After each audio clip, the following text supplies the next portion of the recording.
Hi hello నమస్తే welcome back to my channel MMV Telugu channel. Hello my dear lovely family members and friends, మీరందరూ ఎలా ఉన్నారు? నేను చాలా బాగున్నాను. మీరు కూడా చాలా బాగున్నారని, బాగుండాలని మనస్ఫూర్తిగా దేవుడిని కోరుకుంటున్నాను. ఈరోజు మనము ప్రేమించు ప్రేమను పంచులో పార్ట్ 8లోకి వచ్చేసాము. ముందు ఏం జరిగింది అంటే, ఇంకా దీప్తితోటి చెప్తాడు శ్రీరాము, నువ్వు కృష్ణ మనోహర్ తోటి ప్రేమలో ఉండొద్దు, నేను వేరే సంబంధం చూసి చేస్తాను అని అంటే, మీరెందుకు కృష్ణ మనోహర్ని వద్దంటారో ఒక కారణం చెప్పండి. నేను ఎందుకు అతన్ని ప్రేమించానో నేను 100 కారణాలు చెప్తాను. అతని మాట వినకుండా, అతని నవ్వు చూడకుండా, అతన్ని చూడకుండా నేను ఒక్క రోజు కూడా గడపలేను. మీరేదో మీ పెద్దరికం కోసం మీరు నన్ను ఆపాలి అని అనుకుంటే ఆపను. మీకోసం నా ప్రాణమైనా ఇచ్చేస్తాను, కానీ నేను కృష్ణ లేకుండా అయితే నేను జీవించలేను అని చెప్పేసి అనిద్దన్నమాట.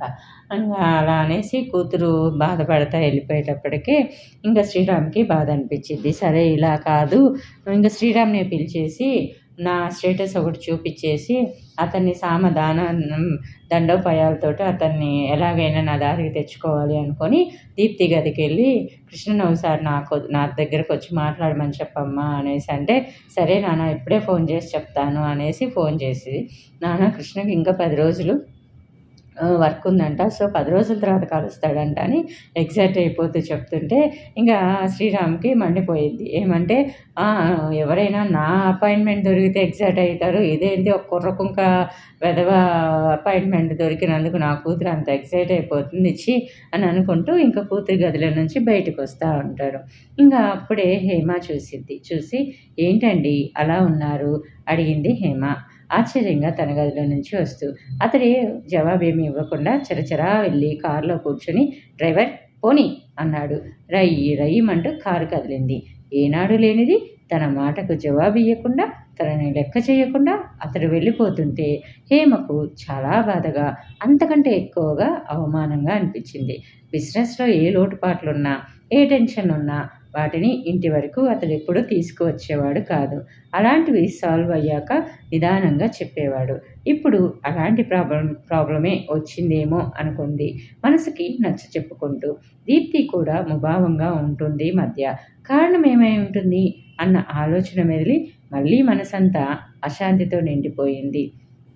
నెక్స్ట్, తన బర్త్డే తర్వాత కృష్ణ మనోహర్ చనువుగా, అభిమానంగా ఉంటాడనుకున్న మనోజ్ఞ అతను ఎప్పటిలా రిజర్వ్డ్గా ఉండటం చూసి మనసులో బాధపడింది.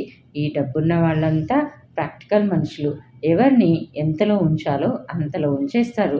అలాంటి వాళ్ళ మీద అభిమానం పెంచుకోకుండా ఉంటేనే తమలాంటి వాళ్ళకి మంచిది అని తన మనసుకి తాను సజెషన్స్ ఇచ్చుకోసాగింది మనోజ్ఞ.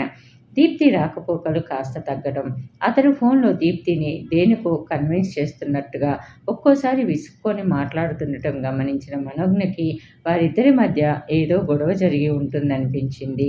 దీప్తికి 2-3 సార్లు ఫోన్ చేసి మాట్లాడబోయినా పొడిపొడిగా మాట్లాడటంతో మళ్ళీ ఫోన్ చేయలేకపోయింది మనోజ్ఞ. తన దగ్గర ఎప్పుడు ఏదీ దాయని దీప్తి అలా చేయటం బాధగా అనిపించింది. తమ ఆఫీస్కి వచ్చిన ఏదో ఫార్మల్గా పలకరించి కృష్ణ మనోహర్తో గంటల తరబడి మాట్లాడి ఒక్కోసారి పోట్లాడి పెడుతున్న దీప్తి కొత్త వ్యక్తిలా కనిపించసాగింది. ఆమె తనకు తాను చెబితే తప్ప తను మాత్రం ఆసక్తి చూపించకూడదు అనుకుంది మనోజ్ఞ. ఆ తర్వాత కృష్ణతో కలిసి వచ్చింది. ముగ్గురు ఏదో విషయంలో సీరియస్గా మాట్లాడుకోవడం, గంభీరంగా ఉండటం చూసి కనీసం చిరునవ్వు నవ్వే సాహసము చేయలేకపోయింది మనోజ్ఞ. శ్రీరామ్కి ఆ 10 రోజులు 10 యుగాల్లా గడిచాయి. ఆ సాయంత్రమే కృష్ణ మనోహర్ అతనితో కలుస్తాననడంతో పొద్దున్నుంచి అతడితో సంభాషణ ఎలా మొదలుపెట్టాలో, ఏమేం మాట్లాడాలో రిహార్సల్ చేసుకోసాగాడు. ఎన్నో పెద్ద విషయాల్ని, ప్రాబ్లమ్స్ని తేలిగ్గా పరిష్కరించిన అతనికి తన మానసిక స్థితిపై కోపం, జాలి, ఆగ్రహం కలిగాయి. సార్, మీకోసం కృష్ణ మనోహర్ గారు వచ్చారు, పంపించవచ్చా అని ఇంటర్కంలో రిసెప్షన్ అడిగింది. ఒక్కసారిగా ఎలర్ట్ అయి, ఎస్ పంపించు, గంట వరకు డిస్టర్బ్ చేయకు, ఎవరొచ్చినా లోపలికి పంపకు అంటూ ఆమెను ఆదేశించాడు శ్రీరామ్. ఎంతో ధైర్యంగా ఫేస్ చేయాలనుకున్నా లోపల నెర్వస్గా ఫీల్ అవ్వసాగాడు. మే ఐ కమిన్ సార్ అంటూ అవతల వ్యక్తి గొంతు పలకగానే, ఎస్ కమిన్ అన్నాడు శ్రీరామ్. లోపలికి ఎంటర్ అయిన కృష్ణ మనోహర్ ఫార్మల్గా విష్ చేసి కూర్చున్నాడు. గ్రే కలర్ సూట్లో ఎంతో డిగ్నిఫైడ్గా ఉన్న అతన్ని చూడగానే చిత్రంగా మనసు స్పందించింది. ఇతనిలో మైథిలి పోలికలు, సాంబశివరావు మామయ్య పోలికలు చాలా ఉన్నాయి. నడక, ఒట్టు, పొడవు తనలాగే ఉన్నాయి అనుకున్నాడు శ్రీరామ్. ఎలా మొదలుపెట్టాలో అన్ని రోజులుగా అనుకున్నా టక్కున మొదలుపెట్టలేకపోయాడు. అతని అవస్థ గమనించినట్టు, చెప్పండి అంకుల్, దేనికో పిలిచారు అన్నాడెంతో పరిచయం ఉన్న వ్యక్తిలా. నాన్న అనో డాడీ అనో పిలవలసిన నోటితో అంకుల్ అని పిలవడం శ్రీరామ్కి కష్టంగా తోచింది. అయినా కంట్రోల్ చేసుకుంటూ, నువ్వు మా దీప్తిని మర్చిపోవాలి అన్నాడు గంభీరంగా. దేనికి అడిగాడు కృష్ణ మనోహర్. నేను దీప్తికి వేరే మ్యాచ్ చూశాను అన్నాడు తడబడుతూ. పెళ్ళికి కావాల్సింది వధువు అంగీకారం. అదొక్కటే సరిపోతుందా? పెద్దలుగా చూడవలసినవి చాలా ఉంటాయి. ముఖం గంటు పెట్టుకున్నాడు శ్రీరామ్. మీరు తన మాట కాదనరని, కులమత భేదాలు, ఆస్తి ఐశ్వర్యాలకు ప్రాధాన్యం ఇవ్వరని దీప్తి చెప్పిందే అన్నాడు అతను చిన్నగా నవ్వుతూ. ఎలుకని కాలితో నొక్కిపెట్టి తమాషా చేస్తున్న పిల్లాడిలా కనిపించాడు కృష్ణ మనోహర్ శ్రీరామ్ కళ్ళకి. అది చిన్నపిల్ల, దానికేం తెలియదు అన్నాడు శ్రీరామ్. అదేంటి అంకుల్, దీప్తి మేజర్ అన్న విషయం మర్చిపోయారా? తాను ఇష్టపడిన వాడినే పెళ్ళాడే హక్కు ఆమెకుంది. పెద్దలు జనరల్గా చూసే విషయాల్లోనే నేను బెస్టే కదా. అయినా అన్నిటిని మించి మేమిద్దరం ఒకరినొకరం ఇష్టపడ్డాం. అది చాలదా పెళ్ళికి? కూల్గా అన్నాడు అతను. భరించలేకపోయాడు శ్రీరామ్. ప్రేమ దోమ అని మాట్లాడకు. పెళ్ళంటే బొమ్మలాట కాదు. అటు 7 తరాలు ఇటు 7 తరాలు చూడాల్సిన విషయం అన్నాడు కోపంగా. అదంతా నాన్సెన్స్. మీరు అలా అన్నీ చూసే చేసుకున్నారా? మేమిద్దరం ప్రాణంగా ప్రేమించుకుంటున్నాము అని అన్నాడు. పదే పదే అలా అనకు. మీ పెద్దలు నీకు మంచి మన్నన నేర్పించినట్లు లేదు. నేర్పకపోయి ఉంటే దీప్తిని లేవదీసుకుపోయి పెళ్ళాడు ఉండేవాడిని, లేదా మోజు తీర్చుకొని విసిరి ఉండేవాడిని. అలా చేయకపోవడానికి కారణం సంస్కారం అని అర్థం కాలేదా? చెంప మీద చెల్లుమని కొట్టినట్లు అనిపించింది శ్రీరామ్కి. క్షణం పాటు ఏం మాట్లాడాలో తోచలేదు. నిజమే, అలా చేసి ఉంటేనో అనుకుంటూనే, సరే, నీ సంస్కారానికి నా నమస్కారం. నువ్వు దీప్తిని పెళ్లి చేసుకోవడానికి వీలు లేదు. దీప్తిని మర్చిపోవడానికి నీకెంత డబ్బు కావాలన్నా ఇస్తాను. అది తీసుకొని మా జీవితాల నుంచి వెళ్ళిపో ప్లీజ్ అన్నాడు చేతులు జోడిస్తూ. ఏంటంకుల్, చాలా విచిత్రంగా మాట్లాడుతున్నారు. ఎవరైనా మీకు మీ ఆస్తి కన్నా 1,00,00,000 రెట్లు డబ్బిస్తానంటే మీ భార్య పిల్లల్ని వదిలి వెళ్ళిపోతారా ఏంటి? నవ్వుతూ అడిగాడు అతను. చర్రన కోపం ముంచుకొచ్చింది శ్రీరామ్కి. తెలివిగా మాట్లాడుతున్నాను అనుకోకు. దీప్తిని మర్చిపో అంతే అన్నాడు శ్రీరామ్. ఎందుకు? ఒక కారణం చెప్పండి అని అన్నాడు కృష్ణ మనోహర్. నాకు ఇష్టం లేదు అన్నాడు శ్రీరామ్. మిమ్మల్ని చేసుకోమంటం లేదే నవ్వుతూ అన్నాడు కృష్ణ మనోహర్. ఉవ్వెత్తున కోపం ముంచుకొచ్చింది శ్రీరామ్కి. అందుబాటులో ఉన్న పేపర్ వెయిట్ తీసి బలంగా నేలకేసి కొట్టాడు. జోకులొద్దు. నేను చెప్పినట్లు వినకపోతే చాలా బాధపడవలసి వస్తుంది. జాగ్రత్త అన్నాడు ఆవేశంగా. ఏం చేస్తారేంటి? తాపీగా అతన్నే చూస్తూ ప్రశ్నించాడు కృష్ణ మనోహర్. ఏం చేస్తానా? నా మార్గానికి అడ్డు రాకుండా ఉండడానికి, ఏదైనా చేయించడానికి నేను రెడీ కోపంగా అన్నాడు. అంటే రౌడీలను పెట్టి కొట్టిస్తారా, లేక భూమి మీదే లేకుండా చేస్తారా? కవ్విస్తున్నట్లు అడిగాడు కృష్ణ మనోహర్. చప్పున జవాబు ఇవ్వలేకపోయాడు శ్రీరామ్. 5 నిమిషాల పాటు మాట్లాడలేకపోయాడు. డబ్బుకి లొంగడు, బెదిరింపులకి జడవడు. మరెలా నరుక్కు రావటం ఈ సమస్యని? నిజమే, మంచివాడు, సంస్కారవంతుడు కాబట్టి పెళ్ళికి పెద్దవాళ్ళ పర్మిషన్ అడుగుతున్నాడు. పెళ్లి చేసుకొని పిల్లలు పుట్టాక తీసుకొస్తే ఏం చేసేవాళ్ళం? ఆ ఆలోచన మనసుకి చేదు గుళికలా అనిపించి నిజం చెప్పడం మినహా మరో గత్యంతరం లేదు. మంచి మన్నన ఉన్నవాడు కాబట్టి పరిస్థితిని అర్థం చేసుకొని దీప్తి జీవితంలో నుంచి వెళ్ళిపోతాడు అని మనసులో అనుకున్నాడు. నీకు మీ నాన్నెవరో తెలుసా? అడగలేక అడిగాడు అతన్ని. మధ్యలో ఎవడో కోన్కిస్కా అయినా ఆ తండ్రి ప్రసక్తి దేనికి? చిరాగ్గా అన్నాడు కృష్ణ మనోహర్. అతని ముఖంలో కనిపించిన జుగుప్స, అసహ్యం చూసేసరికి శ్రీరామ్కి గుండెల్లో కత్తిని దించినట్లు అయింది. ఇప్పుడా అవసరం ఉంది కాబట్టే అడుగుతున్నాను. మీ నాన్నగారు ఏం చేస్తుంటారు? అతని నుంచి జవాబు రాబట్టాలన్నట్లు రెట్టించాడు శ్రీరామ్. ఆ మోసగాడి గురించి ఏది అడగండి. చచ్చాడో ఉన్నాడో తెలీదు కట్టి విడిచినట్లు కటువుగా అన్నాడు కృష్ణ మనోహర్. గుర్రున కోపం ముంచుకొచ్చింది శ్రీరామ్కి. కొడుకని తెలియడం వల్ల పోతున్నాడు. వేరే ఎవరో అయితే మరో కోణంలో ఆలోచించేవాడే. అంటే తండ్రి ఎవరో తెలియకుండానే పెరిగావా? అతనెవరో మీ అమ్మగారు ఎందుకు చెప్పలేదు? లోలోన భయపడుతూనే అడిగాడు శ్రీరామ్. అతని ప్రస్తావననే అసహ్యించుకునే అమ్మను బాధ పెట్టలేకనే వివరాలు అడిగేవాడిని కాదు. తండ్రి ఎవరో తెలియని కొడుకుగా ఎన్నెన్నో అవమానాలను ఎదుర్కొంటూ దినదినగండంలా ఆత్మన్యూనతతో బ్రతికాను. లోకులనే కాకుల నుంచి అమ్మను కాపాడటానికి అమ్మకు తోడైంది భూదేవమ్మ. మా అల్లుడు విదేశాల్లో ఉన్నాడని చెబుతూ అందరి నోళ్లు మూయించింది. అందుకే అమ్మమ్మంటే మాకంత ప్రాణం. ఎప్పుడైతే మా స్టేటస్ పొజిషన్ చూసి ప్రశ్నించే సాహసం కానీ ఎగతాళి చేసే ధైర్యం కానీ ఎవరూ చేయడం లేదు. తండ్రి అన్న పదాన్నే నెమ్మదిగా మరిచిపోయానలా అన్నాడు కృష్ణ మనోహర్. భూదేవమ్మ గారు మీ సొంత అమ్మమ్మనా? కాదా? మరెవరు? ఇంకా వివరాలు అతని నుంచి రాబట్టాలన్న ఉద్దేశంతో అడిగాడు శ్రీరామ్. ఒంటరిగా చిన్న సూట్ కేస్ పట్టుకొని ఉద్యోగ ప్రయత్నాలు చేస్తున్న మా అమ్మ అదే ప్రయత్నంలో భాగంగా అమ్మమ్మ వాళ్ళ కంపెనీకి వెళ్ళిందట. అమ్మలో పోయిన తన కూతురి పోలికలు కనిపించాయట అమ్మమ్మకి. అందుకే ఆ వాత్సల్యంతో ఆదుకుంది. నీకు అన్యాయం చేసిన వాడి గురించి చెబితే న్యాయం దక్కేలా చేస్తానని ఎన్నోసార్లు అడిగిందట. నన్ను కాదనుకొని వెళ్ళిన ఆ మనిషి ముఖం చూడను. తప్పు సరిదిద్దుకోవడానికైనా తిరిగి నన్ను కలవని ఆ మనిషి నాకు మాత్రం ఎందుకు అందట. అమ్మమ్మ సాయంతో చదివి టీచర్ అయి ఆ తర్వాత హెడ్ మిస్సెస్ అయ్యి మంచి పేరు తెచ్చుకుంది అమ్మ. తండ్రి లేని లోటు తెలియకుండా పెంచింది. అయినా ఇప్పుడు ఆ దుర్మార్గుడి గురించి దేనికి అని అడిగాడు కృష్ణ మనోహర్. భరించలేకపోయాడు శ్రీరామ్. గొంతు పెగల్చుకొని ఆ దుర్మార్గుణ్ణి నేనే బాబు, నీకే కాదు దీప్తికి నేనే తండ్రిని, అది నీకు చెల్లెలు బాబు అంటూ ఒక్కసారిగా బోరుమన్నాడు. కదిలి కదిలి ఏడుస్తున్న అతని వంక నిర్భావంగా చూస్తూ ఉండిపోయాడు కృష్ణ మనోహర్. మరి ఈ సంగతి దీప్తితో చెప్తే సరిపోయేదిగా కచ్చగా అన్నాడు. ఇది నాకై నేను చెప్పేంత మంచి విషయం కాదు కదా. మంచిదో చెడ్డదో నేను మీ కొడుకునని మా అమ్మ మీ మొదటి భార్య అని లోకానికి పరిచయం చేయండి.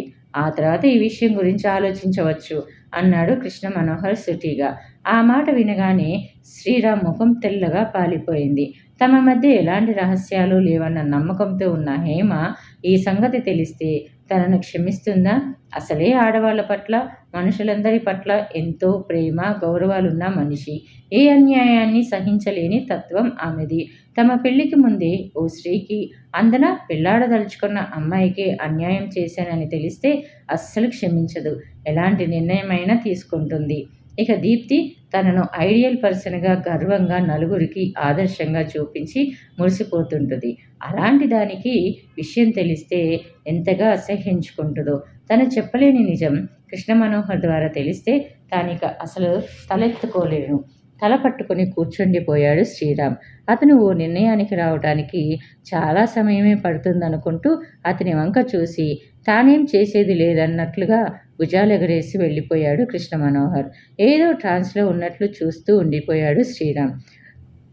తల్లి అర్జెంటుగా రమ్మని ఫోన్లో పదే పదే చెప్పడంతో తమ ఊరికి బయలుదేరక తప్పలేదు కృష్ణ మనోహర్కి.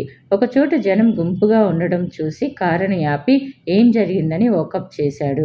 ఎవరో రోడ్డు మీద పడిపోయి ఉన్నాడు, బాధతో గిలగిల్లాడుతున్నాడు అని ఒక వ్యక్తి చెప్పగానే తాగిగానే ఉన్నాడా అనుమానంగా అడిగాడు. తాగుబోతులంటే చాలా అసహ్యం కృష్ణ మనోహర్కి. అబ్బే తాగినట్లు లేడండి, ఏ గుండె నొప్పో మరేంటో అన్న జవాబు వినగానే ఇక ఆగలేక మూగిన జనాన్ని తోసుకుంటూ వెళ్ళాడు. అతడు తన ఛాతి నదుముకుంటూ బాధపడుతుండటం చూసి వెంటనే తనకు తెలిసిన ప్రథమ చికిత్స చేసి అతడు కాస్త సేదతీరగానే హాస్పిటల్కి తన కారులో తీసుకెళ్లాడు. డాక్టర్ పరీక్షించి స్ట్రోక్ కాస్త తీవ్రంగానే వచ్చింది అంటూ ట్రీట్మెంట్ మొదలుపెట్టాడు. ఆ వ్యక్తి దగ్గరున్న సంచిలో అతనికి సంబంధించిన వివరాలేవీ దొరకలేదు కృష్ణ మనోహర్కి. అతనికి స్పృహ వచ్చేంత వరకు వెయిట్ చేయక తప్పదులా ఉంది. అతడు తన వాళ్ళ వివరాలు చెప్పాక వారికి అప్పగించి వెడితే సరి అనుకుంటూ తను ఫోన్ చేసి రావడానికి వీలు పడడం లేదని తల్లికి నచ్చచెప్పాడు. హాస్పిటల్ కారిడార్లో కూర్చుని ఎప్పుడు ఏ క్షణం ఏం జరుగుతుందో తెలియని జీవితం పట్ల ఎన్ని ఆశలు కలలు అనుకున్నాడు. హాస్పిటల్లోనూ ఎంతో కొంత వైరాగ్యం కలుగుతుంది ఎలాంటి వాళ్ళకైనా. 2 గంటల తర్వాత నర్సు వచ్చి అంది. వచ్చి మీరెళ్ళి పేషెంట్స్తో మాట్లాడొచ్చు అంది. ఆ మాట కోసమే ఎదురు చూస్తున్న కృష్ణ మనోహర్ లేచి వెళ్ళాడు. డాక్టర్, అతనికి ఎలా ఉంది ఇప్పుడు అని అడిగాడు. ఇప్పుడు ఈసీజీ 2ADకో మరి కొన్ని టెస్టులు అయ్యాయి. అటాక్ తీవ్రంగానే వచ్చింది. ఇంకా ట్రీట్మెంట్ అవసరం అన్నాడు డాక్టర్. ఆ వ్యక్తి వంక తిరిగి, విన్నారుగా, మీ వాళ్ళ వివరాలు చెబితే వాళ్ళకి మిమ్మల్ని అప్పచెప్పి పెడతాను. మీరింకా హాస్పిటల్లోనే ఉండాలి అన్నాడు అతనితో కృష్ణ మనోహర్. అందుకు ఆ వ్యక్తి బలహీనంగా నవ్వుతూ, నాకెవరూ లేరులేండి, నన్ను ఇక్కడి నుంచి పంపించేయండి అన్నాడు. అతని మొహంలో కనిపిస్తున్న అసహాయత, మాటల్లోని తడబాటు వల్ల అతను నిజం చెబుతున్నట్లుగా అనిపించలేదు కృష్ణ మనోహర్కి.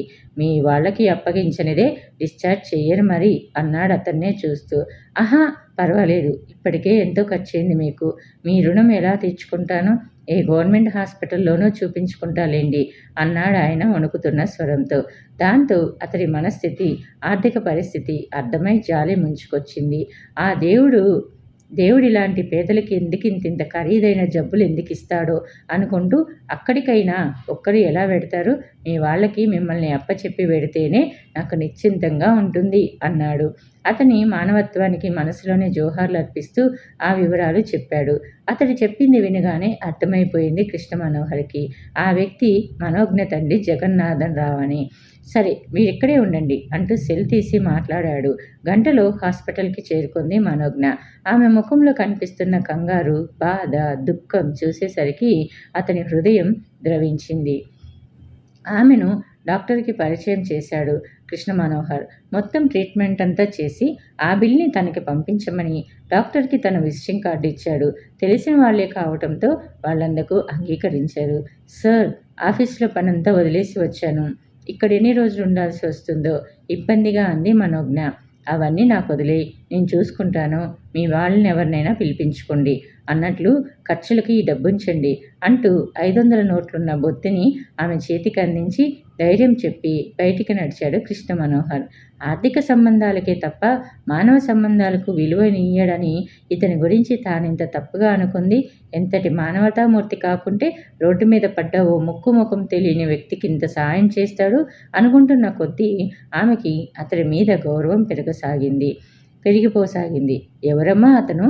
దేవుడిలా వచ్చి ఆదుకున్నాడు అడిగాడు జగన్నాథరావు. మా బాస్ నాన్న అంది మనోజ్ఞ. చాలా మంచివాడిలా ఉన్నాడు. ఆ దేవుడు చల్లగా చూడాలి అతన్ని మనసారా అన్నాడు అతను. వారం గడిచినా మనోజ్ఞ ఆఫీస్కి అటెండ్ కాకపోవడంతో ఫోన్ చేశాడు కృష్ణ మనోహర్. సార్, నేనే మీకు ఫోన్ చేద్దాం అనుకుంటున్నాను. యాంజియోగ్రామ్ చేయాలని ఇంకా హాస్పిటల్లోనే ఉంచారు. నాన్న దగ్గరికి అమ్మ రాగానే నేను ఇక ఆఫీస్కు వచ్చేస్తాను. సారీ ఫర్ ద ఇన్కన్వీనియన్స్ చెప్పింది మనోజ్ఞ. ఎప్పటి నుంచి రాగలరో తెలుసుకుందామనే ఫోన్ చేశాను. ఇప్పుడంతా ఓకేనే కదా అంటూ ఫోన్ కట్ చేశాడు. ఒక్కసారిగా చిన్నపోయింది మనోజ్ఞ. ఇంతలో చేరువైనట్లుండి మరి అంతలోనే దూరం అవుతుంటాడు అనుకుంది బాధగా. తలుపు తెరిచింది హేమ. తూలుతూ శ్రీరామ్ వచ్చేసరికి నిర్ఘాంతపోయింది. మొదటిసారిగా అతడిని ఇలా చూడటంతో విపరీతమైన బాధ కలిగింది. షూస్ కూడా విప్పకుండా మంచం మీద అడ్డంగా పడిపోయిన అతని వంక చూస్తూ, ఎప్పుడూ లేనిది డ్రింక్ తీసుకోవడం ఏంటి? పార్టీలలో ఎందరు బలవంతం చేసినా తాను కల్పించుకొని చెప్పినా అరపెగ్గు కూడా తాగని మనిషి ఇలా తాగి రావడం ఏంటి? ఆయన ఈ మధ్య అదోలా ఉంటున్నారు. బిజినెస్లో ఏమన్నా ప్రాబ్లమ్స్ ఉన్నాయా అంకుల్ అని రాఘవరావు గారిని అడిగితే అలాంటివి ఏవీ లేవన్నారే. మరి ఎందుకు ఇలా నర్వస్గా ఉంటున్నారు? నిద్ర కూడా పోవటం లేదు. తనతోనూ అంటి ముట్టనట్లుగా ఉంటున్నారు బాధగా అనుకుంది హేమ. ఒంట్లో బాగుండటం లేదా? డాక్టర్ని పిలిపించనా అని పదే అడిగితే అవసరం లేదు, నన్ను విసిగించకు అన్నాడు కటువుగా. దాంతో మౌనం వహించాల్సి వచ్చింది. అన్నిటికన్నా వింతేమిటంటే దీప్తితోనూ మాట్లాడటం లేదు. దీప్తి పలకరించిన విననట్లే వెళ్ళిపోతున్నారు. అప్పుడప్పుడు మాత్రం దీప్తి నిద్రపోయాక దాని ముఖం చూస్తూ కూర్చుంటున్నారు. దేనికి ఇలా చేస్తున్నారు? దీప్తి పెళ్లి చేసుకొని వెళ్ళిపోతే తనకి దూరం అయిపోతుందనా? అంతే అయి ఉంటుంది. కానీ ఇది లోక సహజమే కదా. వచ్చే అల్లుడిని ఇల్లరికం తెచ్చుకొని బిజినెస్ అంతా అప్పజెప్పేస్తానన్నారు కదా, అది ఇప్పుడు జరుగుతుందనా? ఇన్నాళ్ళు కష్టపడి నిర్మించుకున్న ఈ మహాసామ్రాజ్యం తన చేతి నుంచి జారిపోతుందన్న బాధ అని అనుకోవడానికి వీల్లేదు. ఎందుకంటే ఆయనకి ఆస్తిపాస్తుల కన్నా దీప్తి అంటేనే ప్రాణం కదా. ఏ విషయాన్నైనా తనతో షేర్ చేసుకునే మనిషి తనలో తానే కుమిలిపోతున్నారేంటి? దీప్తితోనూ అలాగే ఉంటున్నారు. దీప్తి ఈ విషయాన్నంతా సీరియస్గా తీసుకోవడం లేదు. ఏదో జరగబోతుందన్న అనుమానం భయపెడుతుంది. ఆ జరగబోయే పరిణామం మంచిదో చెడ్డదో పలు రకాల ఆలోచనలతో హేమ ఉక్కిరిబిక్కిరి కాసాగింది. వారం భారంగా గడిచింది. ఏదో ఒకసారి తాగాడులే అనుకుంటుంటే అది మళ్ళీ మళ్ళీ రిపీట్ కావటం హేమను అతలాకుతలం చేయసాగింది. దీప్తితో ఆ విషయమే అంటే నాన్నకి మంచేదో చెడేదో తెలీదా? ఆయనకై ఆయన చెప్పేంత వరకు మనం డిస్టర్బ్ చేయకుండా ఉంటే సరి అని నచ్చ చెప్పింది తల్లికి.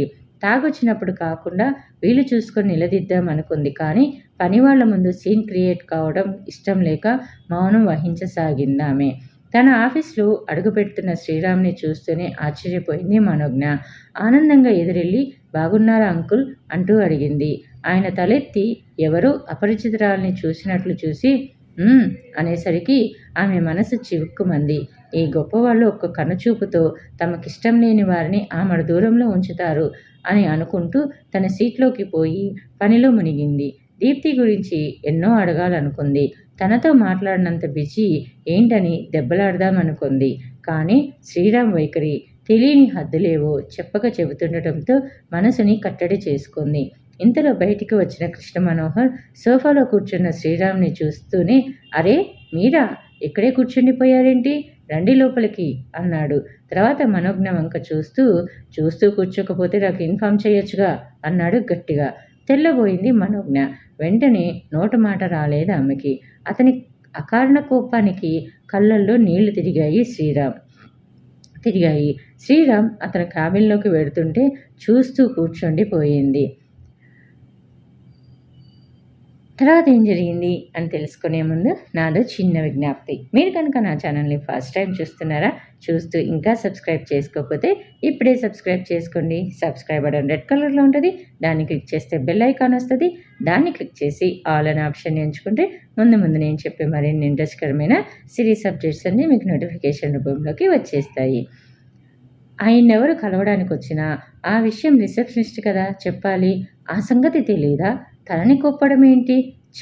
అతడి సాయం తీసుకున్నందుకు తేలిక అయిపోయామా అనుకోగానే ఆమెకు తన అసహాయత మీద తమ పేదరికం మీద కోపం ముంచుకొచ్చింది. కాబోయే మామగారి ముందు తన లెవెల్ చూపించుకునే ప్రయత్నమేమో. కంటి చూపుతో శాసించే శ్రీరామ్ అపాయింట్మెంట్ దొరకటమే దుర్లభం అంటారు. మరి అంతటి వ్యక్తి వచ్చి వెయిట్ చేస్తూ కనిపించటం వల్ల కోపం వచ్చి ఉంటుందేమో అని తనకి తాను నచ్చ చెప్పుకుంది మనోజ్ఞ. అవసరం మనిషిని లొంగ తీసుకోవడమే కాదు, కోపాన్ని ఆవేశాన్ని అదుపులో పెట్టి ఆటలాడిస్తుంది. కూర్చోండి అన్నాడు కృష్ణ మనోహర్ శ్రీరామ్తో. అతను కూర్చుంటూ క్యాబిన్ అంతా చూశాడు. విశాలంగా ఉన్న ఆ రూమ్లో ఏ పర్ఫ్యూమ్ వాడారో కానీ పరిమళభరితంగా ఉంది. అతి పెద్దగా ఉన్న ఆ గ్లాస్ టేబుల్ మీదున్న ఫ్లవర్ వాజ్లోని పువ్వులు ఎంతో తాజాగా నవ్వుతూ పలకరిస్తున్నాయి. కృష్ణ మనోహర్ తన సీట్లోకి వెళుతూ వెనిషియల్ బ్లెండ్స్ రోప్ని లాగి మరీ కూర్చున్నాడు. గ్లాస్ డోర్లో నుంచి అవతలి వారికి తాము కనిపించకుండా ఉండాలని అతడు రోప్ లాగగానే బాస్ ఆర్డర్స్ని టక్కున ఫాలో అయ్యే స్టాఫ్ల వీల్స్ టప్టపామంటూ కిందకొచ్చేసి రూమ్ని డిమ్ చేశాయి. తన రివాల్వింగ్ చైర్ని జరుపుకుంటూ స్విచ్ వేసేసరికి కాంతివంతమైంది రూమ్ అంతా.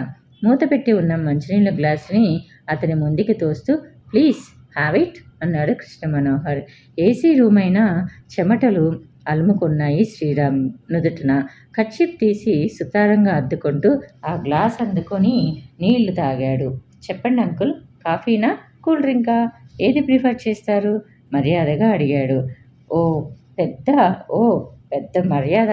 ఇలాగే మీ అమ్మాయిని ప్రేమించవచ్చా కూడదా అని ముందే అడిగి ఉంటే కథ ఇంత దూరం వచ్చేది కాదు కదా అనుకున్నాడు.